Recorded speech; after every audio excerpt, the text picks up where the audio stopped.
சரகம் நம்ம தெரேசு பகுதியில் நேற்றைக்கு மாலை சுமார் ஒரு 4 மணிக்கு மேலே ஒரு 80 வயது பெண்மணி அந்த ரோட்டில் அவங்க ஊருக்கு வெளியே சென்று கொண்டு இருக்கும்போது ஒரு அடையாளம் தெரியாத ஒரு வாலிபர் வந்து பாலியல் பலாத்காரம் செய்து அதனால் அந்த அம்மா வந்து நம்ம மீட்டு அண்ணாமலை யூனிவர்சிட்டி மெடிக்கல் காலேஜில் ட்ரீட்மெண்ட்டில் இருக்காங்க, நல்ல நிலைமையில் இருக்காங்க.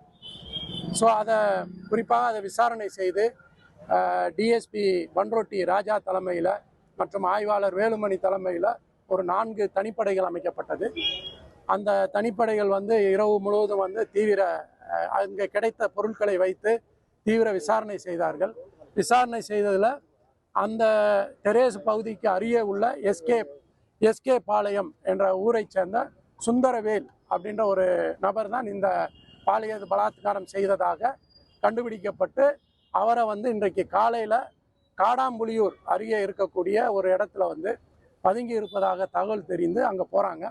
அங்கே இன்ஸ்பெக்டர் வேலுமணி மற்றும் குபேந்திரன் அண்டு ஹரிஹரன் என்ற ஒரு 2 கான்ஸ்டபிளும் இன்ஸ்பெக்டரும் போகிறாங்க. அங்கே இருக்கிறார் நம்ம இந்த சுந்தரவேல். அவரை வந்து பிடிக்க முயற்சி செய்கிறாங்க. முயற்சி செய்யும்போது அவர் வந்து கையில் இருக்கக்கூடிய கத்தியை வைத்து மிரட்டுகிறார். அதாவது வந்து வெட்ட வருகிறார். ஆய்வாளர் வந்து எச்சரிக்கிறார். அதையும் மீறி அவர் வந்து குபேந்திரன் என்ற காவலரை கையில் வெட்டி விடுகிறார்.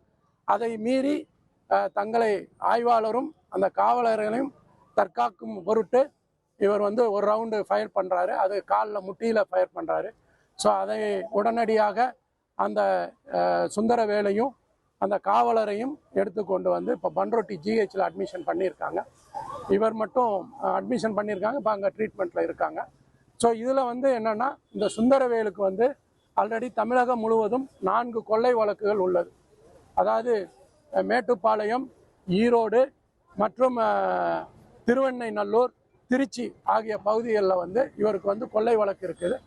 கடந்த மார்ச் மாதம் வந்து தான் இவர் திருச்சி கண்டோன்மெண்ட்டில் போடப்பட்ட கொள்ளை வழக்கில் வந்து சிறை சென்று 2 நாட்களுக்கு முன்பு தான் இங்கே வெளிவந்திருக்கிறார்.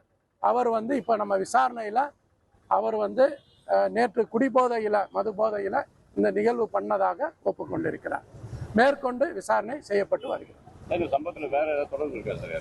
இல்லை, 80 வயது.